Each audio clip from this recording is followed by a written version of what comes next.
జామెట్రీలో మరొక అంశము త్రిభుజాలు. ఈ త్రిభుజాల్లో చాలా అంశాలు ఉన్నాయి. త్రిభుజాల్లో రకాలు, త్రిభుజాల ధర్మాలు, స్వరూప త్రిభుజాలు, వాటి ధర్మాలు, పైథాగరస్ సిద్ధాంతము, ప్రాథమిక అనుపాత సిద్ధాంతం, ఇవి ముఖ్యాంశాలు. వీటిపైన ఎక్కువగా ప్రశ్నలు వచ్చేటువంటి ఆస్కారం ఉంటుంది. సో త్రిభుజాల గురించి ముందు మనం నేర్చుకుందాం. మీకు తెలుసు, త్రిభుజము అంటే త్రిభుజములో 3 భుజాలు ఉంటాయి, 3 కోణాలు ఉంటాయి, 3 శీర్షాలు ఉంటాయి. 3 రేఖాఖండాలచే ఆవృతమయ్యేటటువంటి సమృత పటాన్ని త్రిభుజము అంటారు. అందుచేతనే ట్రయాంగిల్. ఇందులో మనకు మెయిన్గా రావాల్సినటువంటి అంశాలు ఏంటంటే, త్రిభుజానికి సంబంధించిన కొన్ని సిద్ధాంతాలపైన మనకు పూర్తి అవగాహన ఉండాలి. త్రిభుజంలో 3 కోణాల మొత్తము 180 డిగ్రీలు అనేటువంటిది మొదటి అంశం.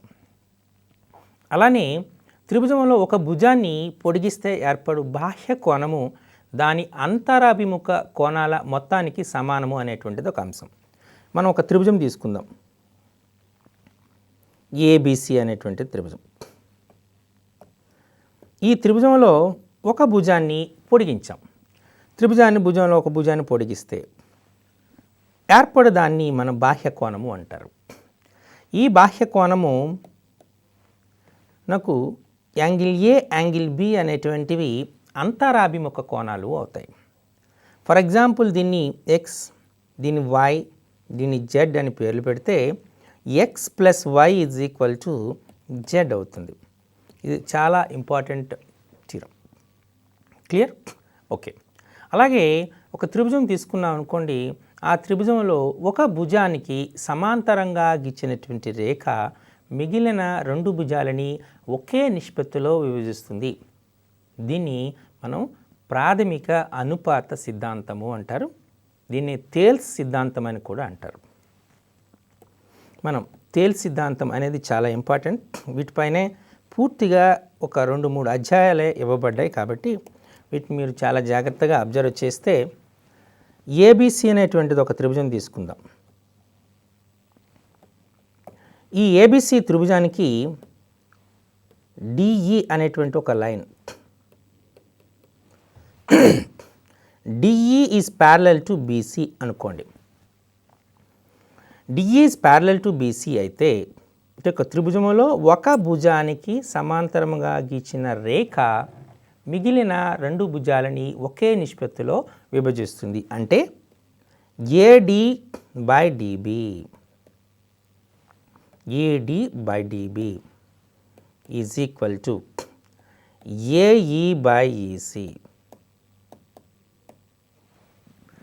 AD by DB is equal to AE by EC అనేటువంటిది వస్తుంది. అలాగే మనం AD by AB is equal to AE by ఏసీగా కూడా చెప్పచ్చు. AD by DB is equal to AE by EC. అలాగే AD by AB is equal to AE by ఏసీగా కూడా మనం చెప్పచ్చు అనమాట. క్లియర్? ఇంకొక ఇంపార్టెంట్ సిద్ధాంతం ఏంటి అంటే, దీంట్లో మనకు అడిగేటువంటి సిద్ధాంతం పైథాగరస్ సిద్ధాంతం. మీకు పైథాగరస్ సిద్ధాంతం గురించి తెలుసు. పైథాగరస్ సిద్ధాంతం వెరీ ఫెమిలియర్. చాలా జామితీయ నిర్మాణాల్లో ఈ పైథాగరస్ సిద్ధాంతాన్ని వాడుతున్నారు. ఇది purely exclusively for right triangle. ఒక లంబకోణ త్రిభుజం తీసుకున్నాం. లంబకోణ త్రిభుజంలో లంబకోణానికి ఎదురుగా ఉన్నటువంటి భుజాన్ని కర్ణము అంటారు. ఇప్పుడు ఏబిసి అనేటువంటి ఒక త్రిభుజం తీసుకుంటే, ఏబిసి త్రిభుజంలో యాంగిల్ బి 90 డిగ్రీస్ అనుకుంటే, బీనకు ఎదురుగా ఉన్నటువంటి భుజం ఏసీని కర్ణము అంటారు. సో కర్ణము మీది వర్గము అంటే ఏసీ స్క్వేర్. కర్ణము మీది వర్గము మిగిలిన 2 భుజాల మీద వర్గాల మొత్తానికి సమానం. అంటే AB square plus BC square. కర్ణము మీది వర్గము మిగిలిన భుజాల మీద వర్గాల మొత్తానికి సమానము అంటారు. So AC square equal to AB square plus BC square. Clear? దీన్ని పైథాగరస్ సిద్ధాంతం అంటారు.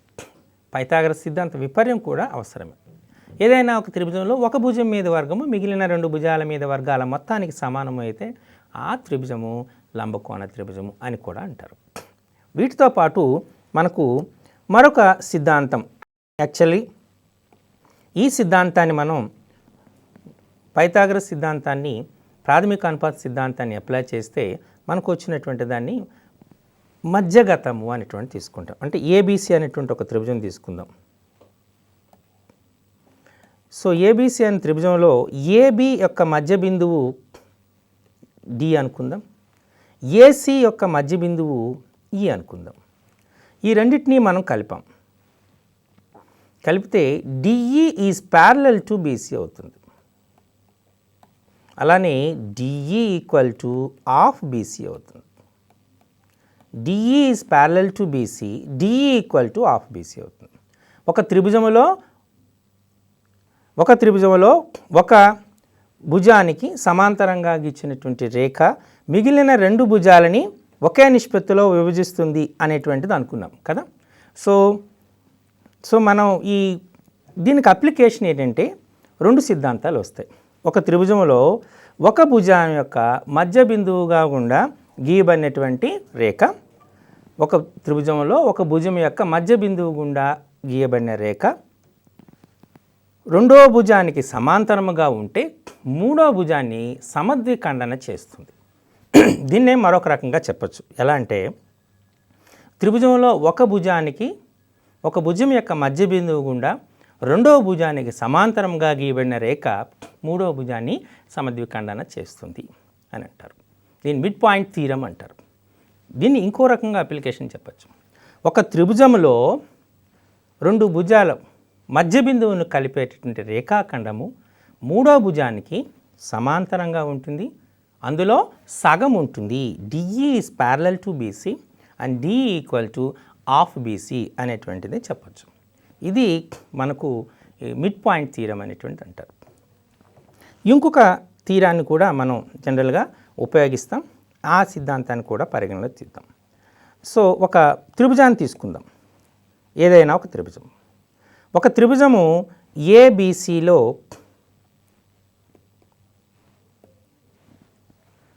శీర్షకోణం యొక్క సమద్విఖండన రేఖ, ఫర్ ఎగ్జాంపుల్ ఏడి అనేటువంటిది యాంగిల్ ఏ యొక్క శీర్షకోణ సమద్విఖండన రేఖ అనుకోండి. ఈ శీర్షకోణ సమద్విఖండన రేఖ ఏడి అనేటువంటి శీర్షకోణ సమద్విఖండన రేఖ అనుకుంటే BD by DC is equal to AB by AC అవుతుంది. ఇది వెరీ ఇంపార్టెంట్. శీర్షకోణ సమద్విఖండన రేఖా సిద్ధాంతం అంటారు. అంటే ఒక త్రిభుజములో ఒక కోణం యొక్క శీర్షకోణం యొక్క సమద్విఖండన రేఖ దాని ఎదుటి భుజముని విభజించే నిష్పత్తిలో మిగిలిన రెండు భుజాల నిష్పత్తి ఉంటుంది. దీన్ని శీర్షకోణ సమద్విఖండన రేఖా సిద్ధాంతం అంటారు. సో ఈ సిద్ధాంతాన్ని మీరు బాగా గుర్తుపెట్టుకుంటే సో ఈ చాప్టర్లో ఉన్నటువంటి వచ్చేటువంటి అన్ని ప్రశ్నలకు సమాధానాన్ని సులభంగా రాయొచ్చు. సో మరోసారి వీటిపైన ఒకసారిగా క్లారిటీ కోసం మరోసారి చెప్తున్నాను. మొదటగా గుర్తుపెట్టుకోవాల్సింది ఒక త్రిభుజంలో మూడు కోణాల మొత్తము 180 డిగ్రీలు ఫస్ట్. సెకండ్, ఒక త్రిభుజంలో ఒక భుజాన్ని పొడిగించగా ఏర్పడు బాహ్య కోణము దాని అంతరాభిముఖ కోణాల మొత్తానికి సమానం రెండవది. మూడవది, ఒక త్రిభుజంలో ఒక భుజానికి సమాంతరంగా గీయబడిన రేఖ మిగిలిన రెండు భుజాలని ఒకే నిష్పత్తిలో విభజిస్తుంది. దీన్ని ప్రాథమిక అనుపాత సిద్ధాంతము, తేల్స్ సిద్ధాంతం అంటారు. ఒక లంబకోణ త్రిభుజంలో కర్ణము మీది వర్గము మిగిలిన రెండు భుజాల మీద వర్గాల మొత్తానికి సమానము. దీన్ని పైథాగరస్ సిద్ధాంతం అంటారు. ఒక త్రిభుజంలో ఒక భుజం మీద వర్గము మిగిలిన రెండు భుజాల మీద వర్గాల మొత్తానికి సమానము అయితే ఆ త్రిభుజము లంబకోణ త్రిభుజం అవుతుంది. ఇది పైథాగరస్ సిద్ధాంతం యొక్క విపర్యం. నెక్స్ట్, ఒక త్రిభుజములో ఒక శీర్షకోణం యొక్క సమద్విఖండన రేఖ దాని ఎదుటి భుజాన్ని విభజించే నిష్పత్తిలో మిగిలిన రెండు భుజాలు నిష్పత్తి ఉంటుంది. ఇవి సిద్ధాంతాలు. ఈ సిద్ధాంతాన్ని మీరు జాగ్రత్తగా ప్రాక్టీస్ చేస్తే వాటిపైన ఆధారపడే చాలా లెక్కలు ఇవ్వబడతాయి. సో వాటిని మనం ఇప్పుడు ప్రాక్టీస్ చేద్దాం. ఓకే, వీటిని ముందుగా ప్రాక్టీస్ చేసే ముందు మరికొన్ని అంశాలను మనం జాగ్రత్తగా పరిశీలన చేద్దాం. సో మరికొన్ని అంశాలు ఏంటి అంటే మనం చేయవలసినటువంటిది స్వరూప త్రిభుజాలు అనేటువంటిది కూడా చాలా ఇంపార్టెంట్. స్వరూప త్రిభుజాలు, అలాగే నెక్స్ట్ మనకు congruency of triangles, similarity of triangles, congruence of triangles అనేటువంటివి చాలా ఇంపార్టెంట్. వీటి యొక్క నియమాలు, criterion for similarity and criterion for the congruence అనేటువంటిది చాలా ఇంపార్టెంట్. స్వరూపము అంటే ఏంటి? ఒకే రూపము కలిగి ఉన్నటువంటి వాటిని స్వరూపాలు అంటారు. ఒకే రూపం ఉంటుంది అంటే ఒకే ఆకృతి ఉంటుంది, కానీ ఒకే పరిమాణం ఉండదు. ఒకే ఆకృతి కలిగినటువంటి వృత్తాలన్నీ ఒకే ఆకృతులు ఉంటాయి కాబట్టి స్వరూపాలు. సమబాహు త్రిభుజాలన్నీ ఒకే ఆకృతిలో ఉంటాయి, స్వరూపాలు. లంబకోణ త్రిభుజాలన్నీ ఒకే ఆకృతిలో ఉంటాయి, స్వరూపాలు. అలా మనం స్వరూపాలు అని చెప్పచ్చు. ఒకే ఆకృతి ఉండాలి, పరిమాణం మాత్రం వేరువేరుగా ఉండొచ్చు. ఒకే ఆకృతి ఒకే పరిమాణం రెండు కూడా ఉన్నాయనుకోండి, వాటిని కాన్గ్రుయెన్స్ అంటారు. క్లియర్? సో ఇది మన స్వరూపాలకు అయ్యేటువంటి కండిషన్. సో మనం రెండు త్రిభుజాలు తీసుకుందాం. ఏబిసి అనేటువంటి ఒక త్రిభుజం, అలాగే డిఈఎఫ్ అనేటువంటి ఇంకో త్రిభుజం తీసుకుందాం. ఏబిసి అనేటువంటి ఒక త్రిభుజము, డిఈఎఫ్ అనేటువంటి ఇంకో త్రిభుజం తీసుకుందాం. ఇవి రెండు త్రిభుజాలు. సో ఏబిసి డిఈఎఫ్ అనే త్రిభుజాలను తీసుకుంటే యాంగిల్ ఏ యాంగిల్ డి అనేటువంటిది మనం ఈక్వల్ అయింది అనుకుందాం. యాంగిల్ బి యాంగిల్ ఈ అనేటువంటిది ఈక్వల్ అయింది అనుకుందాం. యాంగిల్ సి యాంగిల్ ఎఫ్ అనేటువంటిది ఈక్వల్ అయింది అనుకుందాం. Angle A angle D, angle B angle E, angle C angle F అనేటువంటివి ఈక్వల్ అయ్యాయి అనుకుందాం. అంటే ఒక త్రిభుజంలోని మూడు కోణాలు వరుసగా రెండవ త్రిభుజంలోని మూడు కోణాలకి సమానమైతే, సదృశ కోణాలకు సమానమైతే ఆ త్రిభుజాలని స్వరూప త్రిభుజాలు అంటారు. ఈ స్వరూప త్రిభుజాల యొక్క ధర్మాలు అనేటువంటివి చాలా ఇంపార్టెంట్. ద ఫస్ట్ వన్, స్వరూప త్రిభుజాల్లో అనురూప భుజాల నిష్పత్తి సమానము. ఇది వెరీ ఇంపార్టెంట్. అనురూప భుజాలు, అనురూప భుజాలంటే సమాన కోణాలకి ఎదురుగా ఉన్న భుజాలని అనురూప భుజాలు అంటారు. యాంగిల్ ఏ యాంగిల్ డి సమానం కాబట్టి ఎదురుగా ఉన్న భుజం బీసీ, దీనికి ఎదురుగా ఉన్న భుజం ఈఎఫ్. అప్పుడు మనం ఏం చెప్పచ్చు? BC by EF is equal to angle B angle E సమానం కాబట్టి యాంగిల్ బికి ఎదురుగా ఉన్నది ఏసీ, అలాగే యాంగిల్ ఈ ఎదురుగా ఉన్నది DF. So BC by EF is equal to AC by DF. అలానే యాంగిల్ సి యాంగిల్ ఎఫ్లు ఈక్వల్ కాబట్టి యాంగిల్ సికి ఎదురుగా ఉన్నది ఏబి, యాంగిల్ ఎఫ్కి ఎదురుగా ఉన్నది DA. Correct? So BC by EF is equal to AC by DF is equal to AB by DE. ఇది మనకు triangle ABC is similar to triangle ABC is triangle ABC is similar to triangle DEF అంటారు. ఇక్కడ symbol అనేటువంటిది చాలా important. ఇందులో మీరు జాగ్రత్తగా గుర్తుపెట్టుకోవాల్సినటువంటిది చాలా ఇంపార్టెంట్. ఏంటి అంటే ఏబిసి సిమిలర్ టు డిఎఫ్ అనే పదం వాడితే angle A equal to angle D, angle B equal to angle E, angle C equal to angle ఎఫ్ఐ తీరాలి. క్లియర్? అలా కాకుండా మనం angle A equal to angle D, angle B equal to angle E, angle CF కదా, triangle ABC similar to triangle EFD అనటం తప్పు. So మీరు త్రిభుజాన్ని రాసే క్రమం మాత్రం జాగ్రత్త తీసుకోవాలి. వీటిపైన క్రమంపై కూడా మీకు కొన్ని ప్రశ్నలు ఇచ్చేటటువంటి ఆస్కారం ఉంటుంది. కాబట్టి వీటిని మొదటి ప్రాపర్టీ ఏంటంటే రెండు స్వరూప త్రిభుజాల అనురూప భుజాల నిష్పత్తి సమానము. Okay, now second property. ఇప్పుడు మనం సెకండ్ ప్రాపర్టీని చూద్దాం. సెకండ్ ప్రాపర్టీ ఏంటి అంటే స్వరూప త్రిభుజాల వైశాల్యాల నిష్పత్తి దాని అనురూప భుజాల వర్గాల నిష్పత్తికి సమానము. అంటే ఇప్పుడు మనం triangle ABC is similar to triangle DEF అన్నారు. Correct? Triangle ABC is similar to triangle DEF అన్నారు. అంటే మీకు ఏరియా ఆఫ్ ట్రయాంగిల్ ఏబిసి, త్రిభుజము యొక్క ఏబిసి త్రిభుజ వైశాల్యము by area of triangle DEF is equal to ఏమవుతుంది? Area of triangle ABC by area of triangle DEF is equal to BC square by EF square అవుతుంది. BC square by EF square. BC EF అనేటువంటివి corresponding of course corresponding sides are simply you can say సమాన కోణాలకు ఎదురుగా ఉన్నటువంటి భుజాలు. కాబట్టి area of triangle ABC by area of triangle DEF is equal to BC square by EF square. అలాగే స్వరూప త్రిభుజాల వైశాల్య నిష్పత్తి కేవలము వాటి యొక్క అనురూప భుజాల వర్గాల నిష్పత్తికే సమానం కాదు, వాటిపై గీయబడినటువంటి మధ్యగత రేఖల నిష్పత్తికి కూడా సమానమవుతుంది. అలాగే వాటిపై గీయబడినటువంటి ఆల్టిట్యూడ్స్ ఉన్నతుల యొక్క నిష్పత్తికి కూడా సమానమవుతుంది. అలానే పెరిమీటర్స్ అంటే area of triangle ABC by area of triangle DF is equal to AB plus BC plus CA whole by DE plus EF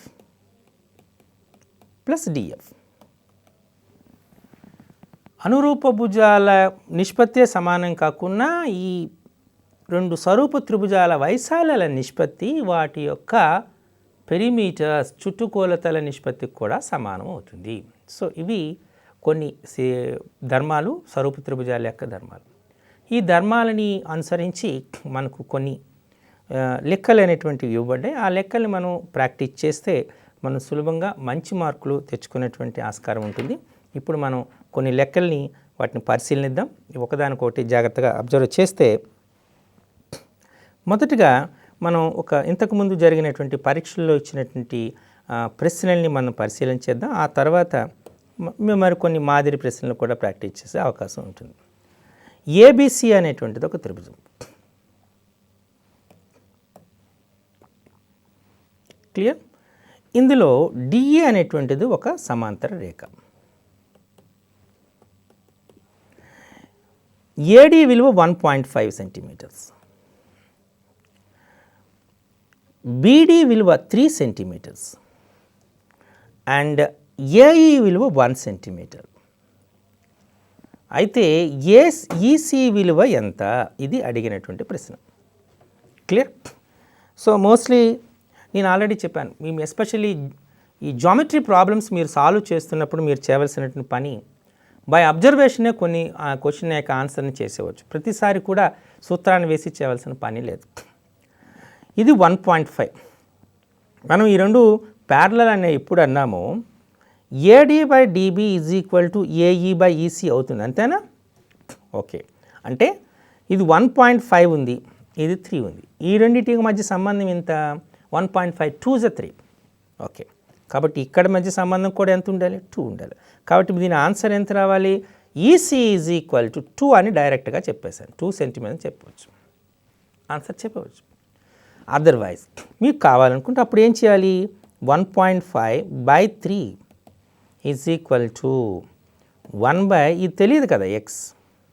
so X is equal to ఏమవుతుంది? 3 by 1.5. Of course it is 2. Clear? ఆ విధంగా మనం డైరెక్ట్గా ఆన్సర్ని వేసవచ్చు. So ఇది మీరు observe చేసి ఇచ్చినటువంటి డయాగ్రామ్ని అబ్జర్వ్ చేసి ఎలా చేయాలనేటువంటి అవసరం. ఇందులో మనం ఏ కాన్సెప్ట్ని వాడామనేటువంటిది మీకు ఇంపార్టెంట్. స్వరూప త్రిభుజాలు తీసుకున్నాం. ఆ రెండు స్వరూప త్రిభుజాలు అనే కాన్సెప్ట్ వాడచ్చు, లేదా ప్రాథమిక అనుపాత సిద్ధాంతం కాన్సెప్ట్ని కూడా ఆలోచించవచ్చు. సో ఇది. అలానే ఇప్పుడు మరి కొన్ని క్వశ్చన్స్ని మనం జాగ్రత్తగా అబ్జర్వ్ చేద్దాం. చేస్తే వాటి ఆన్సర్స్ ఎలా వస్తున్నాయి అనేటువంటిది మనం చూద్దాం. Okay, for example ABC is a triangle. Okay, DE is parallel to BC. ADE వైశాల్యం 4 units and DEBC వైశాల్యం 12 units. Okay, ADE, then find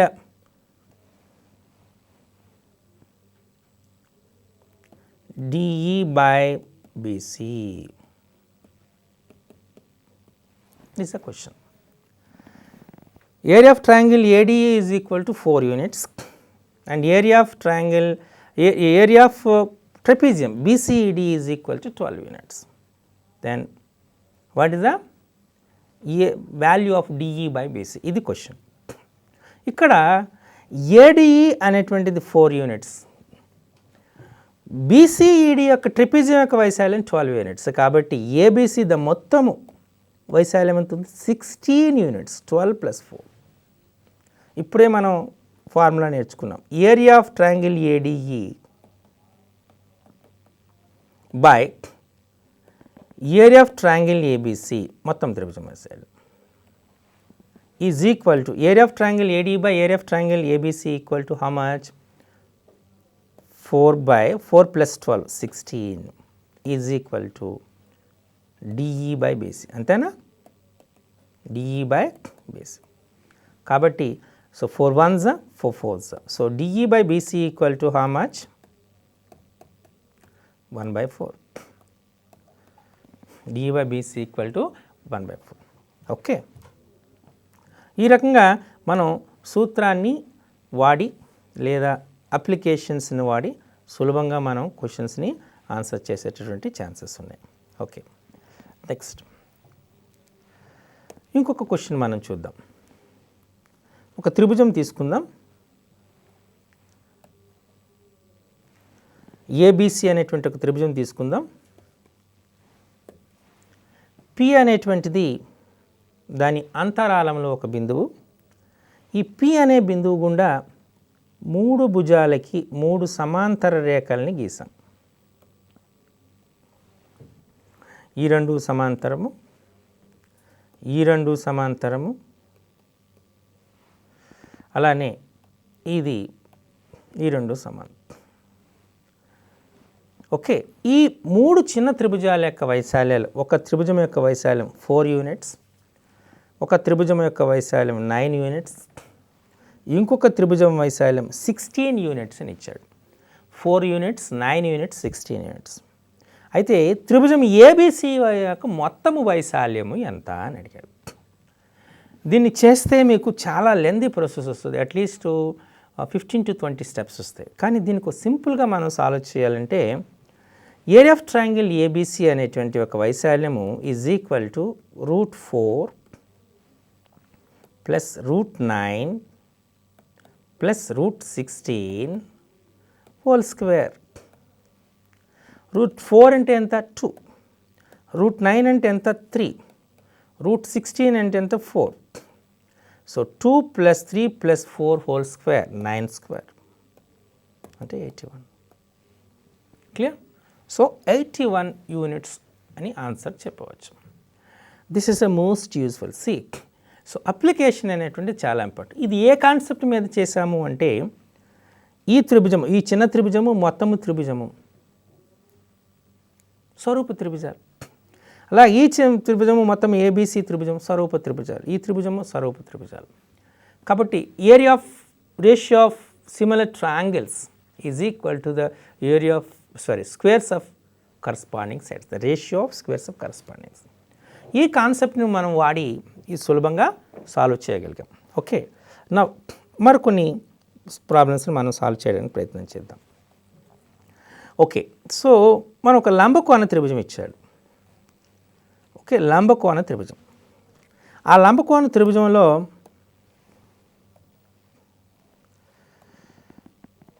okay లంబకోణం యొక్క శీర్షం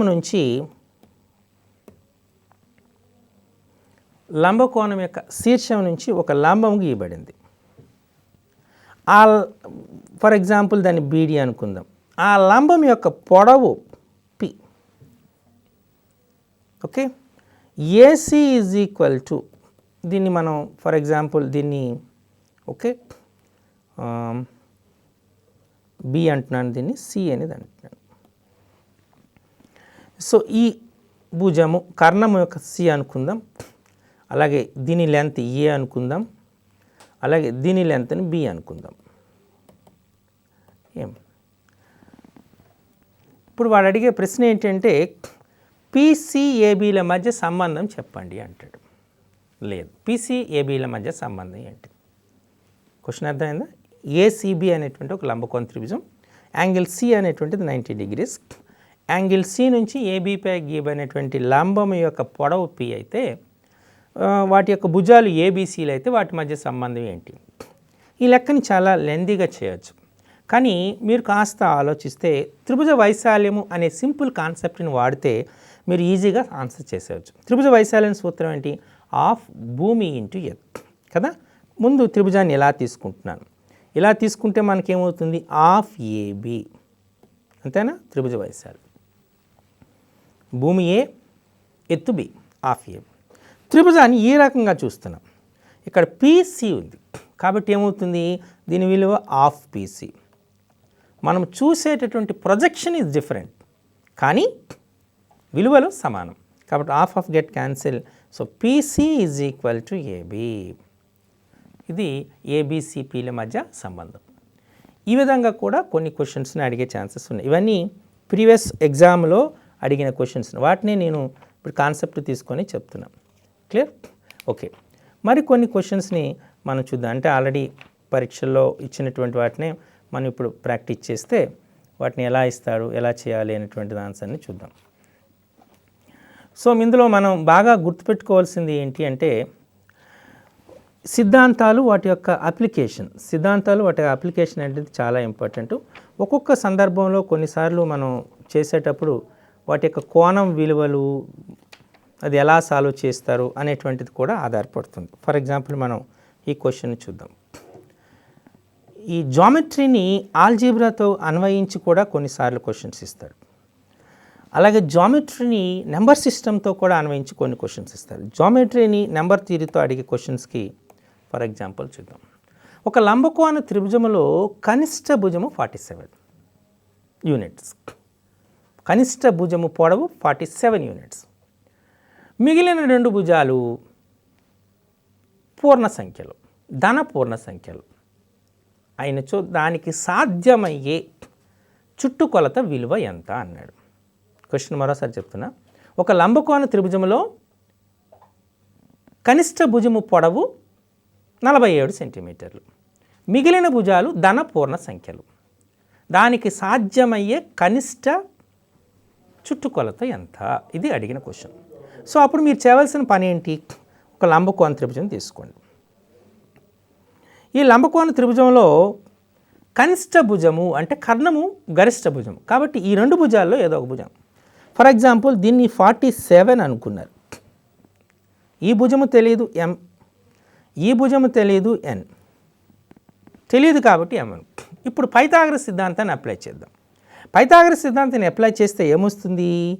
ఎం square is equal to N square plus 47 square. M square equal to N square plus 47 square వస్తుంది. దీన్నే మనం M square minus N square equal to 47 స్క్వేర్గా చెప్పచ్చు. లేదా M plus N into M minus N is equal to 47 స్క్వేర్గా చెప్పచ్చు.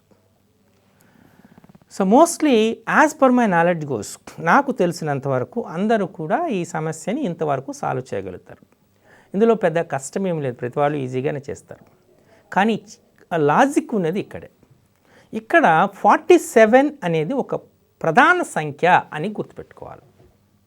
ప్రధాన సంఖ్య, ప్రధాన సంఖ్య ఏంటంటే 1 మరియు అదే సంఖ్యలు కారణాంకాల గల సంఖ్యల్ని మనం ప్రధాన సంఖ్యలు అంటారు. ఈ విషయం మీ అందరికీ తెలిసిందే. 1 మరియు అదే సంఖ్యలు కారణాంకాలుగా గల సంఖ్యల్ని ప్రధాన సంఖ్యలు అంటారు. సో 47కి ఉన్న కారణాంకాలు ఏమవుతాయి? 1, 47 అనేటువంటివి కారణాంకాలు అవుతాయి. 1, 47 కారణాంకాలు అయ్యాయి అంటే దాని అర్థం ఏంటి?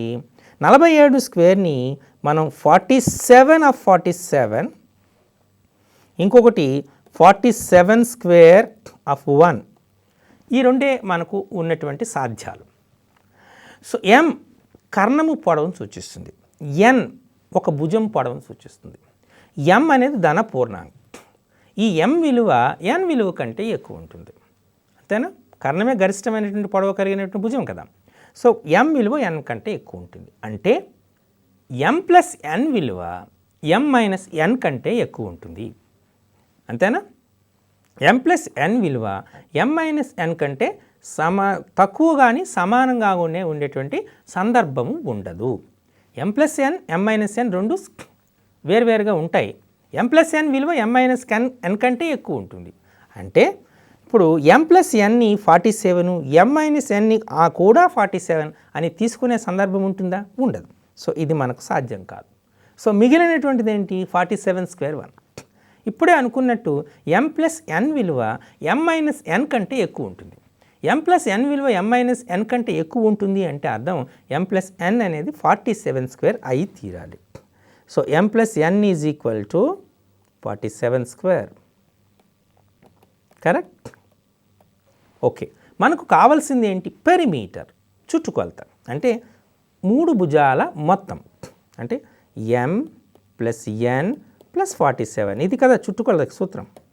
అన్ని భుజాల కొలతల మొత్తం అంటే ఎం ప్లస్ ఎన్ ఎంత వచ్చింది? 47² ప్లస్ 47. 47ని కామన్ తీశారు. 47 ప్లస్ 1 అంతేనా? So 47 of 48. 47 of 48 ఇది ఆన్సర్. చూసారా?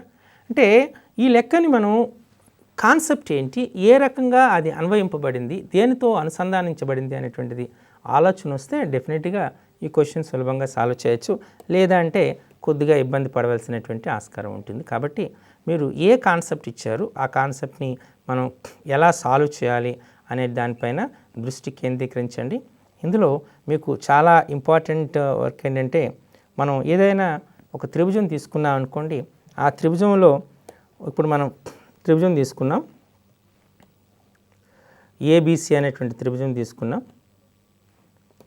ఓకే, ఆ ఏ అనేటువంటి శీర్షానికి ఎదురుగా ఉన్న భుజం యొక్క మధ్య బిందువు డి అనుకోండి. ఈ ఏడిని మధ్యగతము అంటారు. ఒక త్రిభుజం యొక్క శీర్షాన్ని దానికి ఎదురుగా ఉన్న భుజం యొక్క మధ్య బిందువుని కలిపే రేఖాఖండాన్ని మధ్యగతము అంటారు. త్రిభుజానికి 3 మధ్యగతాలు ఉంటాయి. ఈ 3 మధ్యగతాలు మిలిత రేఖలు. మీకు ఆల్రెడీ చెప్పా, మిలిత రేఖలు. మిలిత రేఖలు అంటే ఒకే బిందువు వద్ద ఖండించుకున్న రేఖలని మిలిత రేఖలు అంటారు. ఆ బిందువుని మిలిత బిందువు అంటారు. మధ్యగత రేఖల మిలిత బిందువుని గురుత్వ కేంద్రము జీ అంటారు. మధ్యగత రేఖల మిలిత బిందువుని గురుత్వ కేంద్రం జీ అంటారు. ఇది 1:2 రేషియోలో 1:2 నిష్పత్తిలో విభజిస్తుంది. ఓకే, అందుచేతని దీన్ని త్రిదాహకరణ బిందువు అని కూడా అంటారు. అయితే ఈ గురుత్వ కేంద్రం అనేటువంటిది అది అల్పకోణ త్రిభుజమైన, అధిక కోణ త్రిభుజమైన, లంబకోణ త్రిభుజమైన ఎల్లప్పుడూ అంతరంగానే ఉంటుంది దీని యొక్క. ఓకే, ఇంకొక రేఖ మనకు ఉంటుంది. అది మధ్యగతం తర్వాత మనం ఉపయోగించినటువంటి లంబ సమద్విఖండన, భుజాల లంబ సమద్విఖండన రేఖ. మనం ఒక త్రిభుజం తీసుకున్నాం. ఈ త్రిభుజంలో ఏబిసి అనేటువంటి త్రిభుజం తీసుకున్నాం. ఈ ఏబిసి త్రిభుజంలో ఒక భుజం యొక్క లంబ సమద్విఖండన రేఖ గీయాలి. ఇది భుజం యొక్క లంబ సమద్విఖండన రేఖ అనుకుందాం. అలానే ప్రతి భుజానికి లంబ సమద్విఖండన రేఖల్ని గీయచ్చు. ఈ త్రిభుజ భుజాల లంబ సమద్విఖండన రేఖలకు కూడా అనుశక్తాలు, మిలిత బిందువు ఉంటుంది. ఈ మిలిత బిందువుని మనం జనరల్గా ఎస్ అనే అక్షరంతో సూచిస్తాం. దీన్ని మనము పరివృత్త కేంద్రము అంటారు.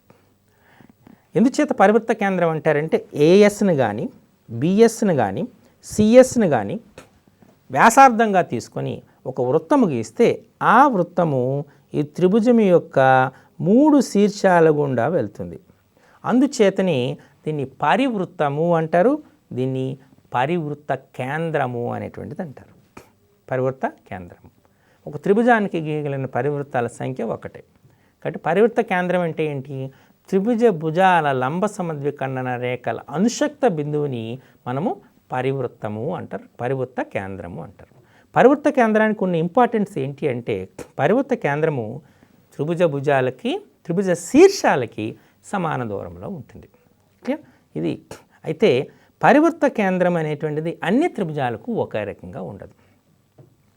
అది అల్పకోణ త్రిభుజం అయిందనుకోండి, త్రిభుజం అంతరంగా ఉంటుంది.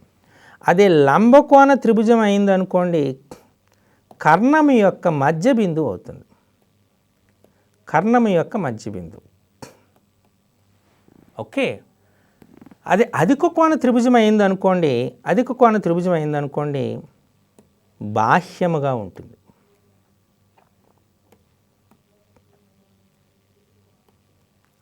అధిక కోణ త్రిభుజం అయితే అది ఖచ్చితంగా బాహ్యంగా ఉంటుంది. ఇది మీరు బాగా గుర్తుపెట్టుకోవాల్సి ఉంది. ఎస్ అనేది బయట ఉంటుంది. సో మరోసారి ఇది అల్పకోణ త్రిభుజం అయిందనుకోండి అంతరంగా ఉంటుంది. లంబకోణ త్రిభుజం అయిందనుకోండి అది లంబకోణ త్రిభుజ కర్ణము యొక్క మధ్య బిందువు అవుతుంది. అధిక కోణ త్రిభుజం అయిందనుకోండి బాహ్యంగా ఉంటుంది. అంటే త్రిభుజ ధర్మాన్ని బట్టి, త్రిభుజం యొక్క ధర్మాన్ని బట్టి, స్వభావాన్ని బట్టి అది దాని యొక్క స్థానము మారిపోతుంది. సరే, మరి ఇంకొకటి చూద్దాం.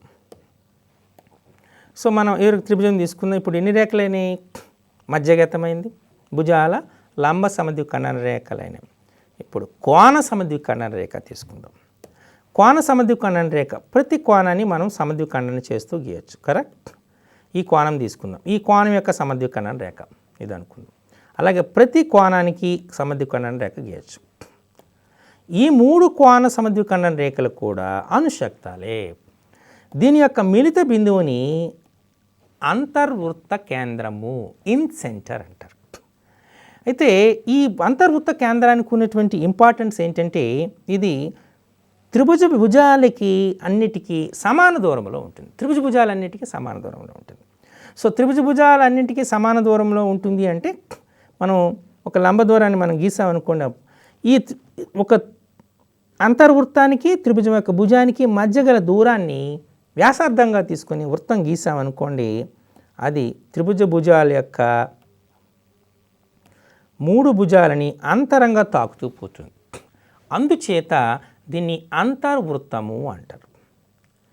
అంతర్వృత్త కేంద్రము త్రిభుజ స్వభావం పైన ఆధారపడుతుంది.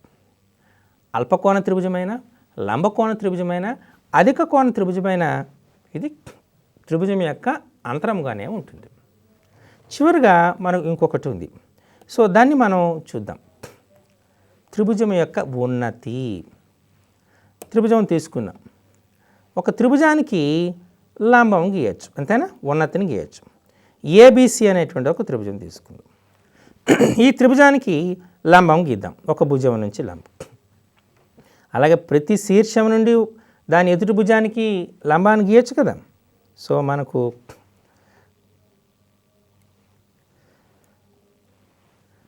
ఇలా ఇవి కూడా మనకు చూస్తే అనుశక్తాలే. వీటి అనుశక్త బిందువుని, మిలిత బిందువుని మనము లంబ కేంద్రము, ఆర్థో సెంటర్ అంటారు. ఈ ఆర్థో సెంటర్ అంటే త్రిభుజం యొక్క స్వభావం పైన ఆధారపడుతుంది. అది అల్పకోణ త్రిభుజం అనుకోండి, త్రిభుజం యొక్క అంతరంగా ఉంటుంది. అధిక కోణ త్రిభుజం అనుకోండి, బాహ్యంగా ఉంటుంది. లంబకోణ త్రిభుజం అయింది అనుకోండి, లంబకోణ శీర్షమే లంబ కేంద్రం అవుతుంది. అధిక కోణ త్రిభుజం అయితే అది బాహ్యంగానే ఉంటుంది.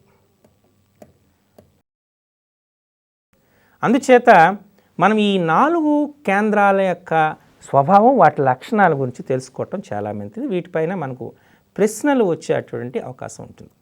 ఓకే, సో వీటి మధ్య సంబంధం కూడా ఉంటుంది. అది సమబాహు త్రిభుజం అయిందనుకోండి, సమబాహు త్రిభుజంలో ఈ 4 అనుశక్త బిందువులు అనేటువంటివి మనం చూస్తే 4 అనుశక్త బిందువులు ఒకే బిందువుతో మిళితమవుతాయి, ఏకీకృతమవుతాయి. అంటే లంబ కేంద్రము, అంతర్వృత్త కేంద్రము, పరివృత్త కేంద్రము, గురుత్వ కేంద్రం అన్నీ కూడా ఒకే బిందువు అవుతుంది. దేంట్లో? సమబాహు త్రిభుజంలో. సమబాహు త్రిభుజంలో తీసుకున్నారనుకోండి, ఈ 4 కూడా ఒకే రేఖ పైన ఉంటాయి, ఒకే రేఖ పైన ఉంటాయి. సో దీన్ని మనం ప్రత్యేకతగా వీటిని గుర్తుపెట్టుకోవాలి. సో ఈ 4 కేంద్రాలు ఒకే బిందువుగా ఉంటాయి సమబాహు త్రిభుజంలో. సమద్బాహు త్రిభుజంలో సరేఖీయాలు అంటే ఒకే రేఖపై ఉన్నటువంటి బిందువులు అని మనం చెప్పచ్చు. వీటితో పాటు మరొక ఉంది, దాన్ని 9 పాయింట్ సర్కిల్ అంటారు. 9 పాయింట్ సర్కిల్ అంటారు. ఇది చాలా useful. Text book 9th class text బుక్లో కూడా మనం ఇవ్వడం జరిగింది. 9 పాయింట్ సర్కిల్ సెంటర్ అంటే ఇప్పుడు ఏబిసి అనేటువంటి ఒక త్రిభుజం తీసుకోండి. తీసుకున్నారు కదా. దీనిలో వీటి యొక్క మధ్య బిందువులను తీసుకోండి. త్రిభుజం యొక్క మధ్య బిందువులు, భుజాల మధ్య బిందువులు, వాటికి పేర్లు పెట్టండి. 1 2 3. అలానే మనకు మనం లంబాలను గీయండి.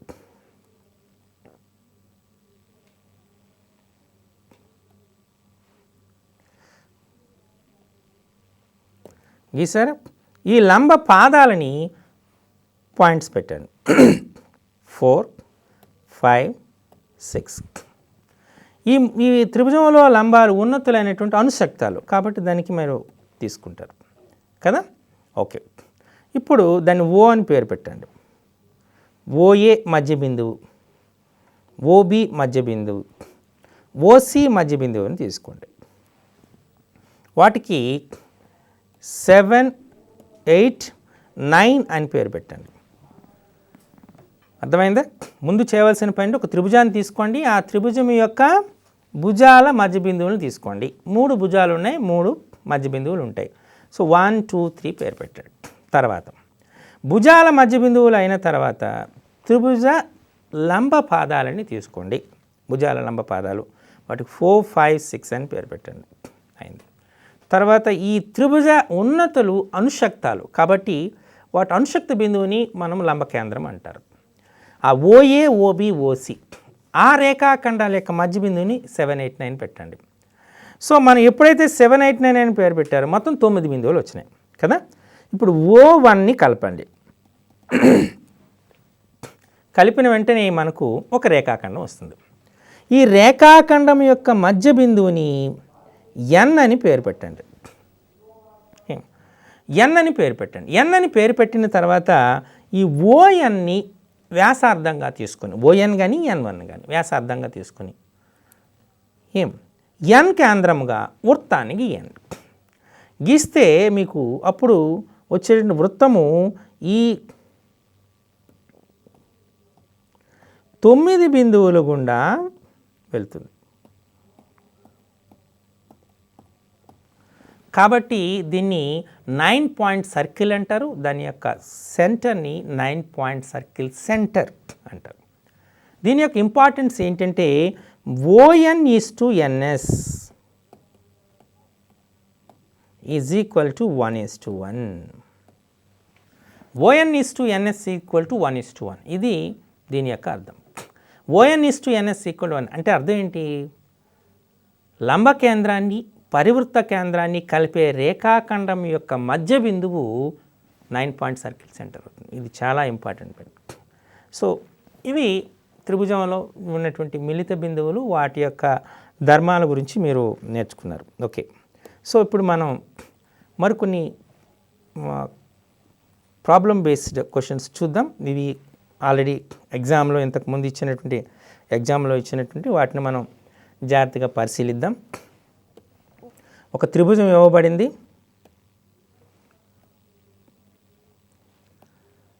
ఓకే, ఆ త్రిభుజంలో అంతర్బిందువు నుండి 3 రేఖలు గీయబడ్డాయి.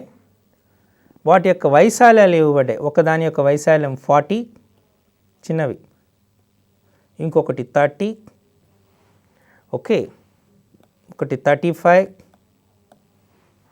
ఒకటి x తెలియదు కాబట్టి, ఇంకొకటి 84, చివరిది y. ఇవి వాల్యూస్ 84, y, 40, 30, 35, x అనేటువంటివి మనకి ఇవ్వబడ్డాయి. సో XY వాల్యూని కనుక్కుంటూ త్రిభుజం యొక్క మొత్తం వైశాల్యాన్ని కనుక్కోవాలి. ఇది మనకు ఇచ్చినటువంటి లెక్క. ఓకే, ఈ క్వశ్చన్ మీరు కొన్నిసార్లు 1 మార్క్ క్వశ్చన్ కూడా ఇస్తారు. కాబట్టి మీరు చేసే వేగాన్ని బట్టి ఈ క్వశ్చన్ ఆన్సర్ ఆధారపడుతుంది. ఇప్పుడు మీరు చూస్తే 40, 30 వైశాల్యాలను కన్నా త్రిభుజాలు ఒకే ఎత్తును కలిగి ఉంటాయి. ఎప్పుడు ఒకే ఎత్తును కలిగి ఉంటాయో వాటి వైశాల్యాల నిష్పత్తి వాటి భూముల నిష్పత్తికి సమానం అవుతుంది. కరెక్టేనా? కాబట్టి మనం 40, 30 తీసుకున్నాం అంటే 40/30 ఈజ్ ఈక్వల్ టు సంథింగ్. ఇక్కడ మనం K1 K2 అనుకోం కాబట్టి దిస్ బై దిస్.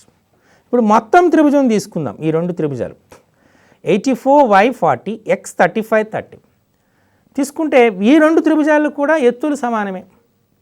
ఎందుచేత మీకు ఆల్రెడీ ఫస్ట్ కాన్సెప్ట్ చెప్తున్నప్పుడే చెప్పా, ఒక రేఖకు అనంతమైన లంబరేఖలు గీయొచ్చు, కానీ ఒక నిర్దిష్టమైన బిందువు ఇచ్చాడనుకోండి, ఆ బిందువు గుండి ఒకే ఒక లంబరేఖను గీయొచ్చు. అర్థమైందా? కాబట్టి 84 plus y plus 40 by x plus 35 plus 30 correct వస్తుంది. అంటే 4/3 సింప్లిఫై చేస్తున్నాం is equal to 124 plus y by x plus 65. అడుగునకరం చేయండి, చేస్తే ఎంత వస్తుంది? 260 plus 4x equal to 372 plus 3y or 4x minus 3y is equal to 372 minus 260.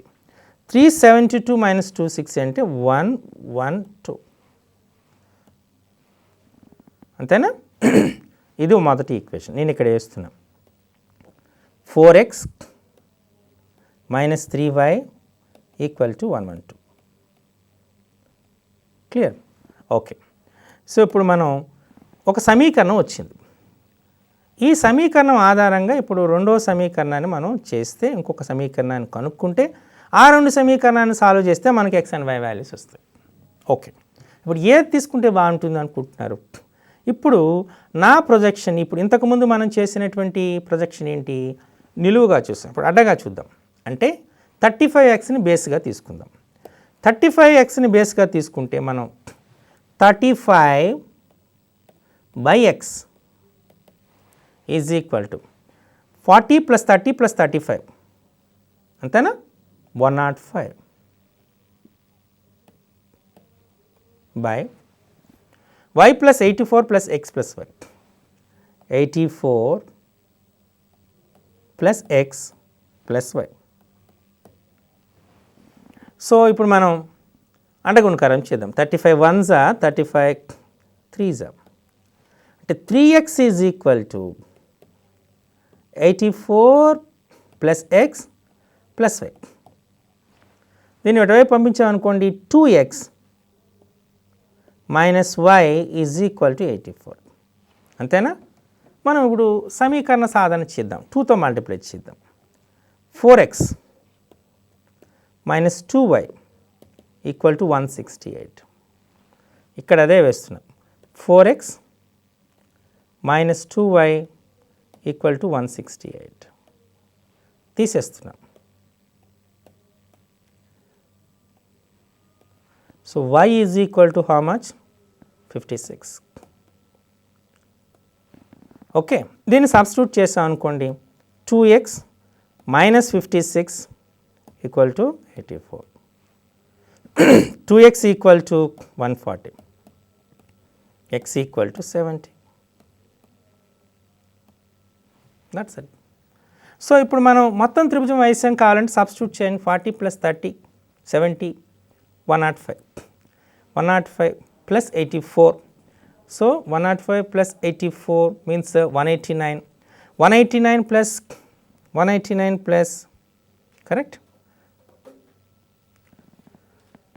So here 40 30 70 70 plus 35 105. Okay, so just 105. 84 plus 56 140.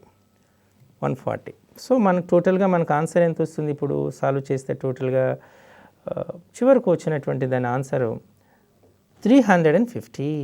Correct. So ఈ విధంగా మనం ఆన్సర్ని ఈజీగా ఫైండ్ అవుట్ చేయొచ్చు. కానీ చేసేటప్పుడు నెంబర్ ఆఫ్ స్టెప్స్ అనేటువంటివి ఎంత సింపుల్గా మీరు చేయగలిగితే అంత ఆన్సర్ ఈజీ అవుతుంది. గుర్తుపెట్టుకోండి, 100 ప్రశ్నలు ఉంటాయి. ఈ 100 ప్రశ్నలకు మీరు ఆన్సర్స్ చేయాలనుకుంటే నెంబర్ ఆఫ్ ఎడిషనల్ షీట్స్ అసలు మీకు ఎడిషనల్ షీట్సే ఇవ్వటమే జరగదు. ఒక లేదా 2 షీట్లలో మీరు మొత్తం సొల్యూషన్స్ని చేయాలనుకుంటే క్యాలిక్యులేషన్ పార్ట్ని ఎంత సింపుల్గా మీరు చేయగలిగితే అంత ఈజీ. కాబట్టి వీటిని చాలా జాగ్రత్తగా దృష్టిలో పెట్టుకోండి. ఇది చాలా ఇంపార్టెంట్. త్రిభుజ ధర్మాలపైన ఎక్కువగా క్వశ్చన్స్ వస్తాయి కాబట్టి ఆ త్రిభుజ ధర్మాలని మీరు ప్రాక్టీస్ చేస్తే ఇంపార్టెంట్. త్రిభుజానికి సంబంధించిన సిద్ధాంతాలను కూడా ప్రాక్టీస్ చేయండి. ఇప్పుడు మరొక క్వశ్చన్ని చెప్పడానికి ప్రయత్నం చేస్తే చూడండి. ఇది కూడా పరీక్షల్లో ఆల్రెడీ ఇచ్చున్నారు. దాన్ని మీరు ఎంతగా అర్థం చేసుకుంటారనేటువంటి దానిపైన ఆధారపడుతుంది. 4-5 స్టెప్స్లో మీరు ఆన్సర్ చేసుకోవచ్చు. ఇంకాస్త మంచి ప్రాక్టీస్ ఉన్న వాళ్ళైతే 1-2 స్టెప్స్లోనే చేసేవచ్చు. ఒక లంబకోణ త్రిభుజం ఇచ్చాడు, ఏబిసి లంబకోణ త్రిభుజం. బి అనేది 90 డిగ్రీస్ అని ఇవ్వడం జరిగింది. ఇందులో బిఎం అనేటువంటి వాల్యూ ఇచ్చారు. బిఎం వాల్యూ తీసుకుని బిఎం అనేటువంటిది ఇక్కడ ఏం చెప్పారంటే M is the mid point of AC and BM is equal to √113 units 11 units and AB plus BC equal to 30 units. AB plus BC equal to 30 units. అయితే ఆ త్రిభుజం యొక్క వైశాల్యము ఎంత? ఇది అడిగినటువంటి క్వశ్చన్. ఇంతకుముందు మీకు త్రిభుజంలో నేను మిలిత బిందువుల గురించి చెప్పాను. ఆ మిలిత బిందువుల గురించి ఆలోచనిస్తే సులభం చేస్తుంది. ఇది లంబకోణ త్రిభుజం ఎప్పుడైందో ఎం అనేటువంటిది దాని యొక్క మధ్య బిందువు, కర్ణం యొక్క మధ్య బిందువు నేను ఎప్పుడు చెప్పారో అది పరివృత్త కేంద్రం అవుతుంది. అందుచేందుకు మీకు పరివృత్త కేంద్రం గురించి కూడా ఇన్ఫర్మేషన్ ఇచ్చాను. ఎప్పుడైతే పరివృత్త కేంద్రం అయిందో అది 3 శీర్షాలకి సమాన దూరం ఉంటుంది. ఇది √113 అయితే ఇది కూడా √113 అవుతుంది, ఇది కూడా √113 అవుతుంది. అంతేనా? అంటే ఏసీ విలువ మనకు జనరల్గా మనము బి అనే అక్షరంతో చిన్న అక్షరాలతో సూచిస్తే 2 times ఆఫ్ √113 అవుతుంది. కరెక్ట్? అలానే మనకు AB plus BC equal to 30 ఇచ్చాడు. ఏబి అంటే C plus A is equal to 30. ఇది లంబకోణ త్రిభుజం అనేటువంటి విషయం మీకు తెలుసు. లంబకోణ త్రిభుజంలో కర్ణము మీద వర్గం మిగిలిన భుజాల మీద వర్గాలకి మొత్తానికి సమానం కాబట్టి B square is equal to C square plus A square. ఈ అంశాలన్నింటినీ వాడుకుంటున్నాను నేను. అంటే C square plus A square value ఎంత అవుతుంది చెప్పండి? అంటే B square 2 times of √113 whole square అంటే 4 times of 113 452. Okay, C square plus A square value తెలుసు, సి ప్లస్ ఏ వాల్యూ దాన్ని హోల్ స్క్వేర్ చేస్తున్నా అంటే 900 is equal to C square plus A square 452 plus 2ac. అంతేనా?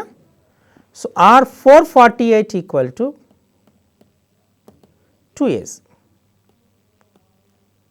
So AC equal to 200 correct? So okay, so 450 this is 448. Okay, ఈ 448. So AC equal to 224. మనకు కావాల్సింది ఏంటి? AC value ఎందుకు కట్టాము? Half base into height means area is equal to half AC. So half of AC value ఎంత? 224. Correct? అంటే 112 square units. ఇది మనకు వైశాల్యం కనుక్కోవడం. ఇలా మనం త్రిభుజాల పైన చాలా అంశాలపై వివిధమైన ప్రశ్నలు వచ్చే ఆస్కారం ఉంటుంది. కొన్ని సింపుల్గా ఉండొచ్చు, కొన్ని అప్లికేషన్ ఉండొచ్చు. సో మ్యాక్సిమం జామెట్రీ పార్ట్లో వచ్చిన క్వశ్చన్స్ ఈ ట్రయాంగిల్ చాప్టర్ నుండి వస్తాయి కాబట్టి ఈ ట్రయాంగిల్ చాప్టర్ని మీరు చాలా జాగ్రత్తగా ప్రాక్టీస్ చేయండి. దీనికోసం మీకు challenges and thrills of pre college mathematics అనేటువంటిది దాన్ని చూడండి. ఇది వెరీ గుడ్ బుక్. అలాగే 10th class present 10th class text బుక్ని 9th క్లాస్ టెక్స్ట్ బుక్ని ఫాలో అప్ కండి. అలానే NCERT text books follow up కండి. ఎన్సీఆర్టీ ఎగ్జాంపులర్ ప్రాబ్లమ్స్ అనేటువంటి బుక్ ఉంది. వాటిని కూడా మీరు జాగ్రత్తగా ప్రాక్టీస్ చేస్తే ఈ జామెట్రీ పార్ట్లో మ్యాక్సిమం స్కోర్ చేసే ఆస్కారం ఉంటుంది. నాకున్నటువంటి అనుభవంలో ఎవరైతే జామెట్రీ పార్ట్ అనేటువంటిది బాగా చేయగలుగుతారో వాళ్ళే మంచి మార్కులు స్కోర్ చేసే ఆస్కారం ఉంటుంది. కాబట్టి ఈ క్లాసెస్ మీకు జామెట్రీలో మంచి స్కోర్ చేయడానికి ఉపయోగపడతాయని ఆశిస్తూ నమస్కారం.